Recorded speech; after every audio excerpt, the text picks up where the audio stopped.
জোনা কদা জাৰৰ নিশা মোৰ থৈ হেতাহে গৰি গৰি গামৰিৰ মূৰত হাসে কিমান চকুৰ পানী সুখৰ চিকুণ মৰি মই ভাগৰাই জীৱন হেৰুওৱা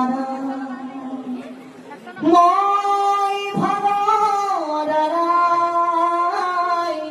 জীৱন হেৰুওৱা মৰমৰ দাদা বাইদেউসকল মই দেৱজানী লগতে মোৰ বা আছে শেৱালী বা জন্মগতভাৱে এনেকুৱা আপোনালোকে দেখা পাইছে কিন্তু দুৰ্ভাগ্যবশতঃ যোৱা কিছুদিনৰ পৰাই বা এটা জটিল ৰোগত আক্ৰান্ত হৈ আছে উন্নত চিকিৎসাৰ বাবে কিছু টকাৰ প্ৰয়োজন কেমো দি আছো বাইদেউসকল অলপ সহায় কৰক দুজনী কন্যা সন্তান হোৱাৰ বাবে আজি মই পিতৃ আৰু মাতৃৰ পৰা বঞ্চিত হৈছো একমাত্ৰ আইতাৰ মৰমতে ডাঙৰ দীঘল হয় মই দেৱজানী আদি শেৱালী আজি গীত পৰিৱেশন কৰি আপোনালোকৰ মাজত সহায় বিচাৰি আছো বাইদেউসকল অলপ সহায় কৰক বহুৰাত্ৰি আৰবিল স্বপ্ন প্ৰতাৰিত বাস্তৱ মোৰ কাষত ক্ৰন্দন বৰষিত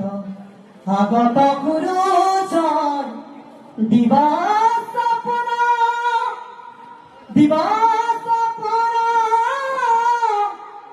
ৰৈ ৰৈ বিনালে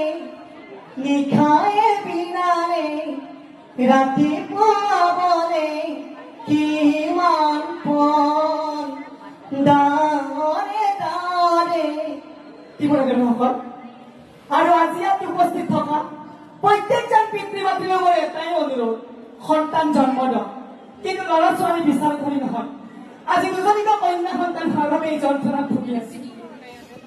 সেইকাৰণে আটাইকে আকৌ এবাৰ কওঁ সন্তান জন্ম দিয়ক কিন্তু ল'ৰা ছোৱালী বিচাৰ কৰি নহয় মোৰ কবিতাৰ ছন্দ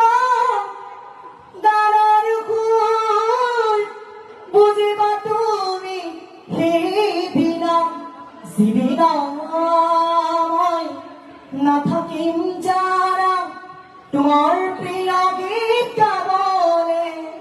ডাঙৰ ডাঙৰ ঘৰত তালিকাবোৰ বান্ধি আছে তাত কোন আছে বিলাসী কুকুৰবোৰ আৰু ঘৰৰ বৃদ্ধ পিতৃ মাতৃ ক'ত আছে অনাথ আশ্ৰমত